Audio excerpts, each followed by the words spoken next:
Hola, buenos días, tardes o noches, estén viendo esto en la hora en la que lo estén viendo. Hoy les traigo la cuarta parte de historias de terror, leyendas urbanas y creepypastas por motivos que ni yo entiendo. Ahora tengo una asistenta. Anda, preséntate. Hola, yo me llamo Kurumito Kisaki. Desde hoy ayudaré con los vídeos de este canal. Bueno, comencemos con historias de terror. La chica del ojo rojo. Esta historia ocurre a finales de la década del 50 en Japón. Un hombre de negocios, de apenas 20 años, viajaba a través de un pequeño pueblo después de un día de trabajo. Pensaba que podría regresar a su casa antes del anochecer, pero la noche pasó más rápido de lo que creía. El joven se encontraba cansado y buscaba un albergue para no tener que dar la vuelta y regresar al pueblo anterior donde había visto un hotel. Decidió preguntarle a los residentes del lugar si le daban aposento por una noche. Al parecer todo el mundo ya dormía o no había nadie en casa, ya que no veía luces en ninguna de las casas a las que llegaba. Finalmente el hombre encontró una casa con la luz prendida y tocó la puerta. Un viejito le abrió y el joven le preguntó si podía darle alojamiento por una noche, que estaba dispuesto a pagarle de ser necesario. El anciano dejó entrar al joven aunque rechazó el dinero que éste le ofrecía, ya que decía que no había muchos visitantes por esos lares y que la compañía no le caía nada mal. El anciano le ofreció una cena y luego llevó al joven a una habitación donde éste pudiera dormir. El joven se percató que al lado de esta había otra habitación, pero no le prestó importancia. Le dio gracias al anciano y se acostó a dormir. Como a los 15 minutos de estar dormido, el joven escuchó una suave melodía proveniente de la habitación de al lado. El joven sintió curiosidad y se acercó a la pared, mojó su dedo con saliva e hizo un pequeño hueco en la pared de papel de arroz. El joven miró por el huequito y notó que del otro lado estaba una hermosa mujer de largo cabello negro que cubría completamente un lado de su cara. La mujer cantaba y bailaba sola en la habitación. El joven quitó la mirada del hueco mientras se preguntaba por qué el anciano no le había presentado a la chica. El canto de la muchacha dejó de escucharse y el joven volvió a mirar por el huequito en la pared, pero todo lo que podía ver era un resplandor rojo y nada más. Pensando que estaba soñando, el joven se volvió a acostar. A la mañana siguiente, el joven se despertó y el anciano había preparado desayuno para los dos. Mientras comían, el hombre le preguntó al anciano acerca de quién era la chica que estaba en la habitación de al lado cantando y bailando. El anciano quedó sorprendido y le dijo al joven que en esa habitación no vivía nadie, que una vez le perteneció a su hija que había muerto. Desafortunadamente, su hija había nacido con una deformidad que le impidió encontrar a alguien con quien casarse y con el corazón hecho pedazos, se suicidó. ¿Cuál era la deformación?, le preguntó el joven. Ella había nacido con un ojo rojo. Bien, Diego.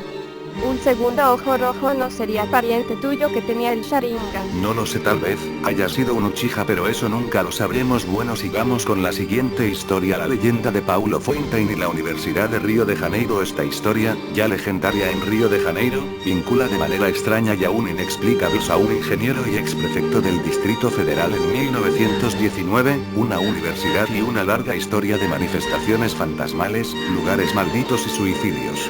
He aquí la historia. Paulo Fontaine Frontin, según otras versiones, era un ingeniero muy conocido en Río de Janeiro. Es el responsable de muchas de las características propias de Río de Janeiro, en lo que se refiere a ingeniería. Por otro lado, su nombre ha cobrado con el paso de los años un tinte muy negativo, casi maldito, pues todo lo que lleva su nombre se ha convertido en sinónimo de tragedia. La principal fue la zona donde él vivía, cerca del APA 6, hoy es una región con mucha violencia urbana. Otra fue el viaducto que lleva su nombre se derrumbó. El sitio donde él tenía un club, está rodeado de sucesos negativos. El club se hundió en deudas y creció hacia la favela de los esqueletos, que luego dio origen a la conocidísima Ciudad de Dios. En otro lugar que era de su propiedad ha sido construida la Universidad de Río de Janeiro, o URJ, como le dicen los estudiantes, que es una universidad muy respetada, pero que es un polo de suicidios. Suelen ocurrir en el 7º piso, y no se está seguro si ocurre por la mística del número. Tal vez sea porque es el más interesante, para los suicidios se entiende, porque es un piso alto y es impar, y porque en los pares, la gente se tira y se queda solo en el piso de abajo. Lo cierto es que el 7º piso del campus es el campeón de los suicidios.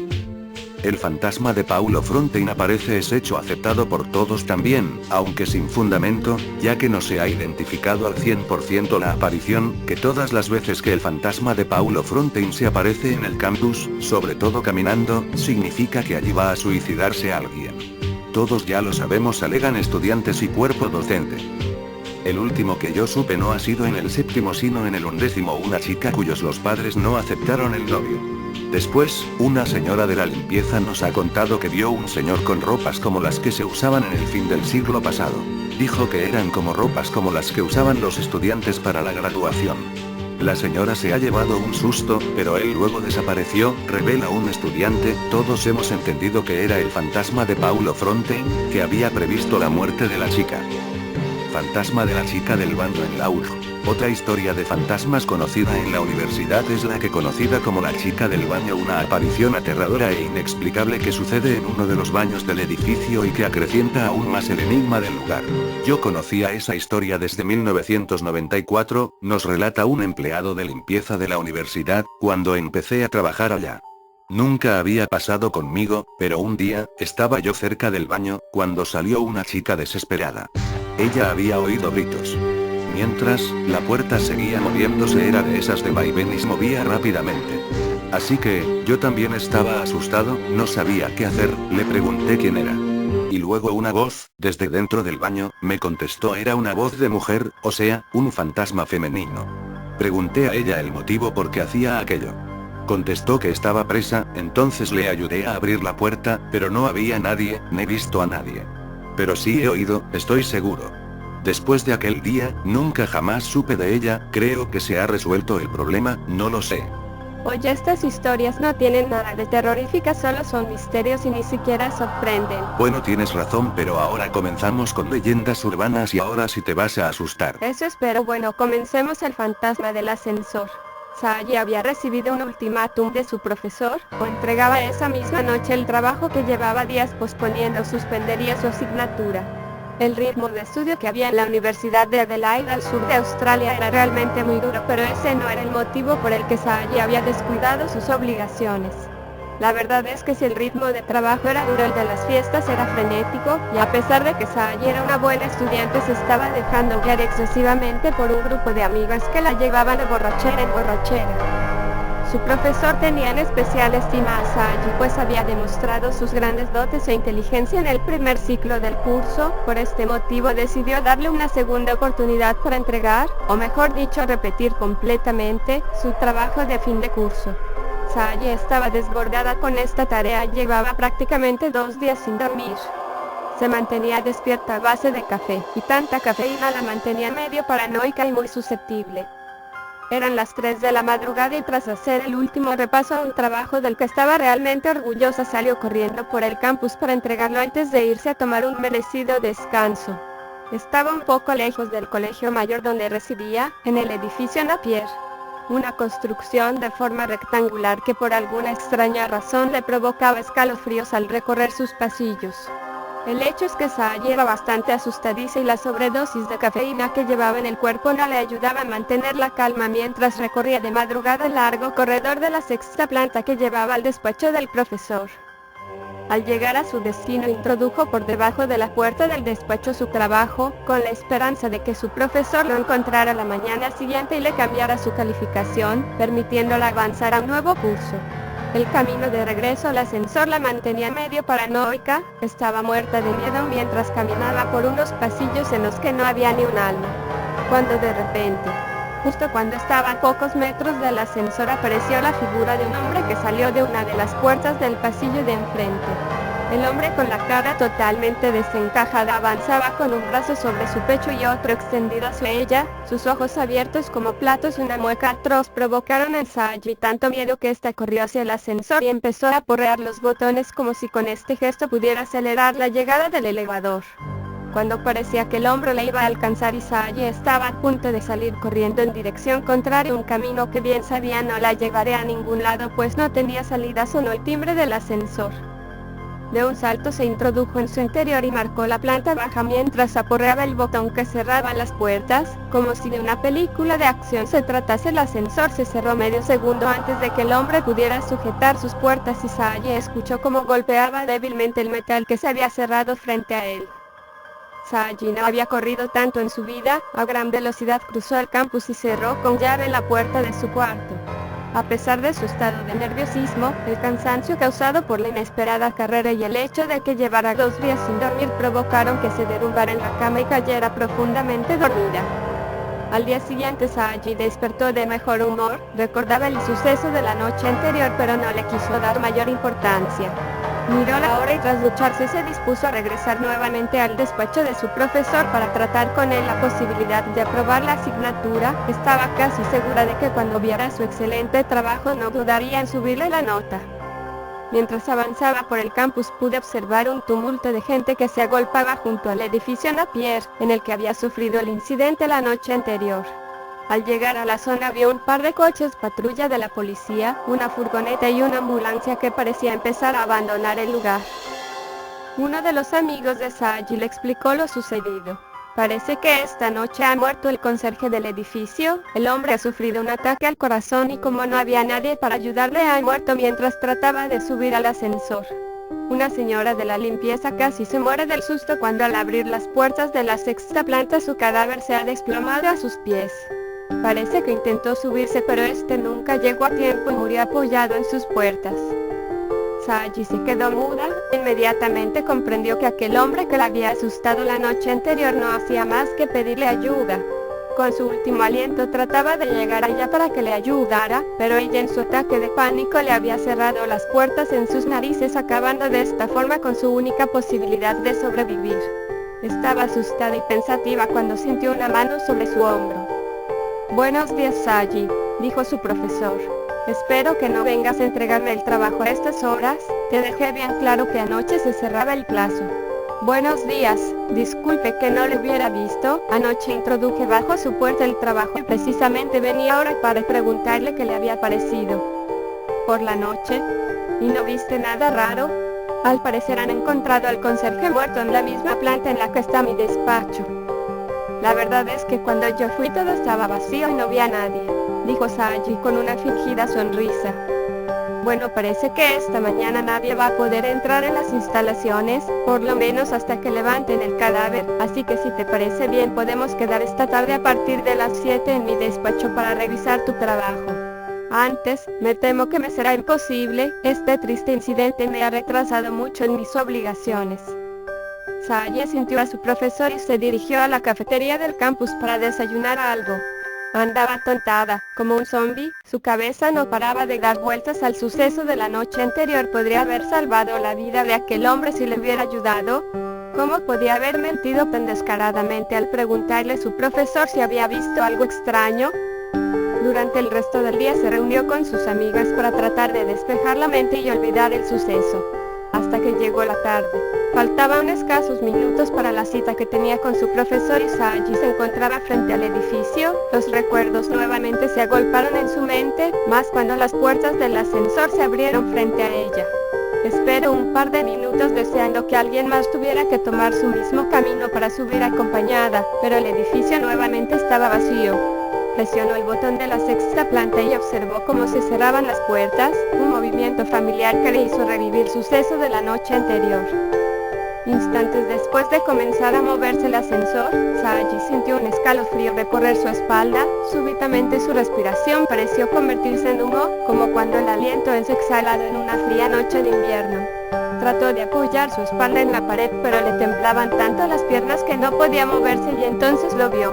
Reflejado en el metal de la puerta una silueta de hombre parecía acercarse detrás de ella. Temblando comenzó a girar la cabeza y por el rabillo del ojo pudo ver una sombra. Justo en ese momento el ascensor se detuvo súbitamente y las luces se apagaron. Sagi sintió tanto miedo que no aguantó la presión y se desmayó. Minutos después una voz conocida la despertó. Era un compañero de la universidad que la encontró tumbada en el suelo del ascensor. La ayudó a salir del edificio y la llevó a enfermería donde le diagnosticaron un fuerte estado de shock. Saji nunca más volvería a ser la misma, se volvió retraída y pensativa, abandonó los estudios pues no soportaba la idea de seguir en el campus. Pero nunca reveló su culpa en lo sucedido.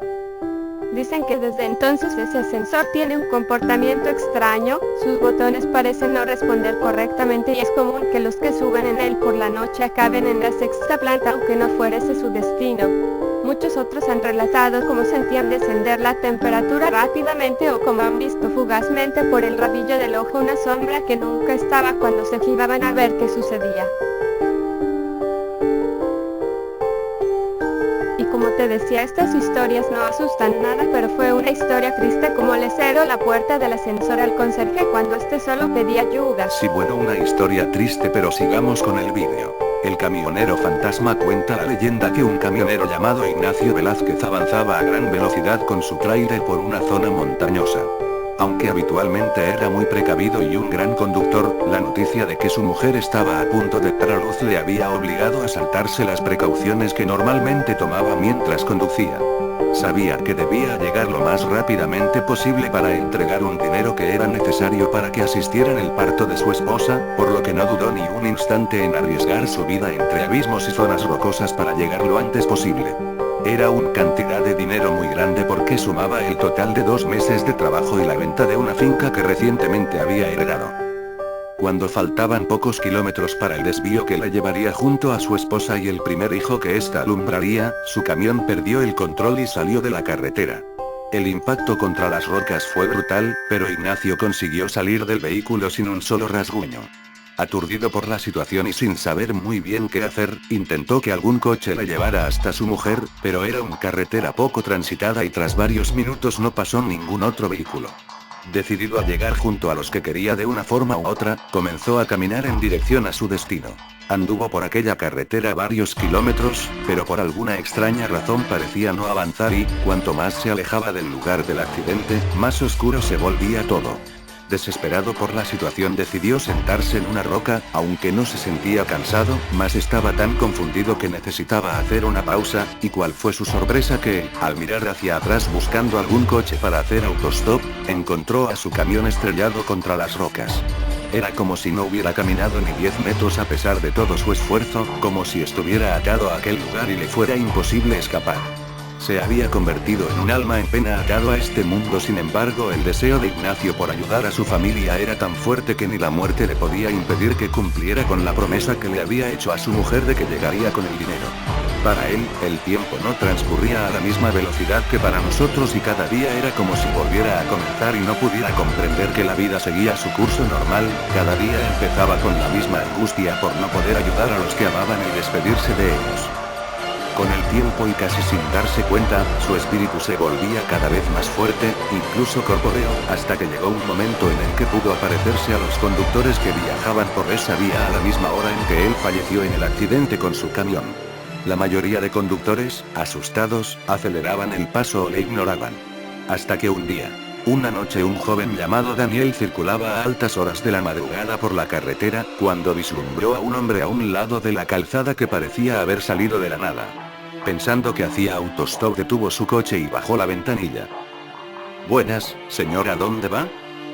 «Amigo, necesito ayuda, mi nombre es Ignacio Velázquez y mi mujer está a punto de dar a luz.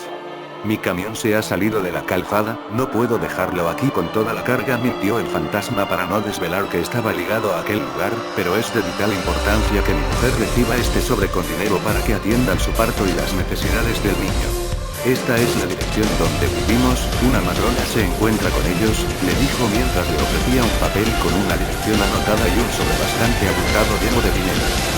También no veía el camión que parecía sin hablarle el hombre, pero sintió al mirarle a los ojos que era un hombre bondadoso y desesperado que realmente necesitaba su ayuda. Había algo extraño en él, como si por alguna razón sus ojos no pudieran enfocarle y le viera borroso, pero no le dio mayor importancia y lo atribuyó a su cansancio, ya que llevaba más de una hora con la mirada fija en la carretera y concentrado para evitar salirse de la calzada en alguno de los peligrosos abismos. Alargó su mano para recoger el sobre y la dirección y de forma casual rozó la mano de Ignacio. Un escalofrío subió por su brazo hasta su espalda, un frío tan intenso que le hizo estremecerse. quedó paralizado, y ante la atenta mirada de Ignacio, bajó la vista para leer la nota y vio que estaba a pocos kilómetros y no le desviaba mucho de su camino. Levantó la cabeza nuevamente para confirmar al hombre que cumpliría con su cometido. Pero este parecía haber desaparecido, miró a un lado y al otro pero no había rastro de él ni de su camión. Se había esfumado con tan rápidamente como había aparecido. Daniel era una buena persona y a pesar de lo extraño de la situación no dudó en ayudar a aquel buen hombre y a su mujer que sin duda necesitaría aquel dinero. Habían transcurrido un par de horas y había empezado a amanecer cuando llegó a la casa de Ignacio y su mujer. No conocía el pueblo y las indicaciones no eran tan claras como pensó inicialmente. Llamó a la puerta pero nadie le abría. Una vecina, viendo su insistencia mientras golpeaba la puerta, le dijo que ya nadie vivía allí. Allí no vive nadie ya. Si busca a doña Matilde, el nombre de la mujer de Ignacio, se cambió de casa hace tiempo. Aquello era realmente raro, pero Daniel era un hombre de principios y estaba decidido a hacer todo lo que estuviera en su mano para ayudar. Pidió la nueva dirección a la vecina y, aunque estaba en la otra punta de la ciudad, no dudó en acercarse para entregar el sobre. Una hora después llegó a la nueva dirección y llamó a la puerta. «Buenos días, ¿está doña Matilde?», dijo pensando que quien le abrió la puerta sería la matrona. «Buenos días, sí soy yo, ¿qué desea?». «Me envía su marido con este sobre con dinero para atender su parto, pero debe haber un error porque obviamente usted se encuentra en perfecto estado». «Eso es imposible, mi marido falleció en un accidente de tráfico el día que nació mi pequeñín». Pudo ver a un niño de unos 5 años jugando en el suelo detrás de doña Matilde. Daniel estaba confundido, pero algo en su interior le decía que era el lugar y la persona correcta, por lo que extendió su mano y le entregó el sobre sin hacer más preguntas. La mujer abrió el sobre y estalló en lágrimas cuando encontró junto al dinero una nota escrita a mano por su marido que le decía: «No he faltado a mi promesa, aquí está el dinero, siempre estaré con vosotros. Os quiero». Daniel estaba tan aturdido por la situación que se derrumbó en el asiento de su coche y empezó a pensar en lo sucedido, la extraña forma de aparecer en la calzada, su mano tan fría como el hielo, como desapareció en un instante. Era todo tan siniestro que debería estar muerto de miedo, pero no era así, sentía una gran paz y la sensación de haber hecho lo correcto. Recostó su cabeza en el respaldo del asiento e instintivamente miró por el espejo retrovisor. Reflejado en él estaba Ignacio, que le sonreía y le daba las gracias. Daniel dio un salto en su asiento y se giró para mirar tras su vehículo en el lugar que debiera estar el hombre que se reflejaba. Pero allí no había nadie. Miró nuevamente al espejo, pero todo rastro de aquel buen hombre había desaparecido. Oye, esto no va a asustar a nadie, debes pensar algo mejor si quieres asustar a la gente. Solo pones historias tristes pero que no dan miedo y hay que comenzar con creepypastas. Bueno, la siguiente creepypasta es: estoy cerca, ella va caminando de regreso a casa. El sol golpea con fuerza, insistentemente. Hace un rato, como por casualidad, acaba de pensar en esos casos que se burlan de la criminología y seducen a la parapsicología. Casos de personas que desaparecen como por arte de magia, sin dejar ningún rastro. Extraterrestres, portales dimensionales, o, ¿por qué no?, simplemente criminales con gran habilidad. Debe ser lo último, pensó ella, y siguió caminando cuando de pronto encontró una pila de fotos Polaroid instantáneas. Las fotos eran unas 20 y estaban en perfecto estado, unidas entre sí por una goma elástica. Ella las notó porque era extraño que estuviesen justo en el centro de uno de esos bancos en que la gente se sienta a descansar. Resultaba difícil pensar que alguien dejó las fotos allí en un descuido. Lo más probable era que aquella persona quería mostrar a otros sus fotografías, pero sin estar presente. No pudiendo contener su natural curiosidad, revisó que no la vieran, tomó la pila de fotos y empezó a verlas en orden. La primera fotografía mostraba a un hombre de aspecto fantasmal en un fondo negro, tan lejos de la cámara que apenas se distinguía su silueta y el hecho de que estaba de frente. La miró un rato, intrigada, y después la puso al fondo de la pila y pasó a la siguiente, en la cual aparecía el mismo hombre, de pie frente a la cámara y con el fondo negro. La única diferencia entre la primera y la segunda foto, es que en la segunda el hombre estaba un poco más cerca de la cámara, pero aún no se distinguían sus facciones, todavía estaba muy lejos de la lente. La tercera foto mostraba también lo mismo, pero el hombre estaba un poco más cerca, aún sin verse claramente. Así pues, ella supuso que las fotos restantes seguirían el mismo patrón, pero de todas formas continuó pasándolas en orden, esperanzada de ver con claridad la cara del hombre fantasmal. Ya en la 19ª foto, ella por fin pudo ver el rostro del espectral individuo. Era la cara más espantosa que hubiese visto jamás. El hombre de la foto gritaba, tenía los ojos completamente blancos y su expresión reflejaba un terror diferente a cualquier forma de terror que hubiese visto pintada en cara alguna. Era como si estuviese siendo atormentado intensamente y a su alrededor hubiesen cosas tan espantosas que nadie en el mundo podría imaginarlas. Finalmente, en la 20ª foto solo habían 2 palabras en blanco sobre un fondo negro. Estoy cerca. Sí, la foto anterior de verdad le dio miedo, pero ahora le parecía que aquel que dejó las fotografías había fallado su broma terrorífica justo en la última imagen. Para ella, en ese momento, lo único que estaba cerca era su propia casa, y siguió caminando. A pocos metros de la chica, en la casa hacia la cual caminaba, su hermano la esperaba con tranquilidad, pero toda esa calma se hizo añicos cuando la escuchó, a poca distancia de la puerta, proferir un fuertísimo alarido de terror. Angustiado sobremanera, el hermano de la chica fue corriendo a abrir la puerta, aunque no encontró a su hermana. Todo lo que había, a unos 2 metros de la puerta aproximadamente, era una pila de fotos Polaroid. Eran como unas 20, unidas por un elástico. Él aún seguía demasiado preocupado por su hermana, pero no resistió la curiosidad y tomó el paquete de fotos para mirarlas en orden. Así, lo primero que vio fue un fondo negro, en que se veía una chica con aspecto fantasmal, parada de frente, bastante lejos de la cámara. No se distinguían las facciones de la chica ni la ropa que cargaba. Aunque, en lo poco que alcanzaba a distinguir, le dio la impresión de que la chica se parecía a su hermana. En la siguiente foto, todo era igual, excepto porque la chica estaba un poco más cerca, aún sin poderse distinguir. Inquieto, pasó a la siguiente foto, y así sucesivamente.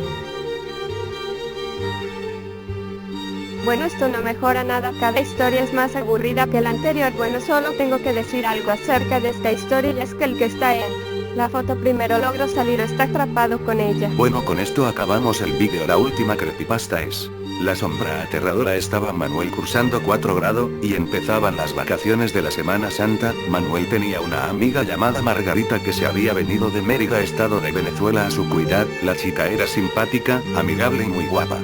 Manuel la quería, pero nunca llegó a enamorarse de ella y ella tampoco. Ella lo invitó a pasar las vacaciones allá en Mérida, él quiso y su mamá accedió.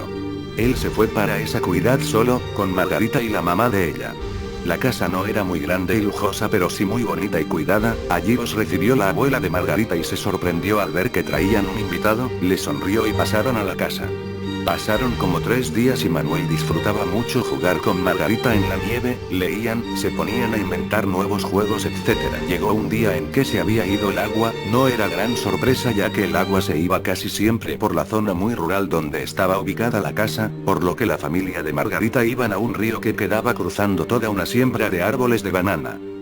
Ese día estaban nada más él, Margarita, la mamá de ella y su abuela, así que mandaron a Margarita y Manuel a buscar agua en el río. La mamá no querían que fueran los dos juntos, ya que ella creía que los dos iban a jugar en el camino y se iban a tardar mucho. Ellos dijeron que no iban a jugar, pero no las convencieron, así que Margarita fue primero. Duró como 20 o 25 minutos y regresó con la cubeta llena de agua cristalina. Le tocó ir a Manuel, él ya sabía el camino porque la abuela de Margarita le había dicho cómo ir y venir sin que se perdiera.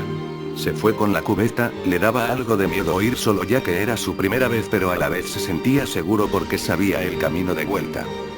A mitad de camino sintió que alguien lo observaba, pero no quería que el miedo se apoderara de él, así que siguió. Ya casi llegando al río sintió el crujir de una rama partirse cuando la pisan, así que se apuró y llegó al río.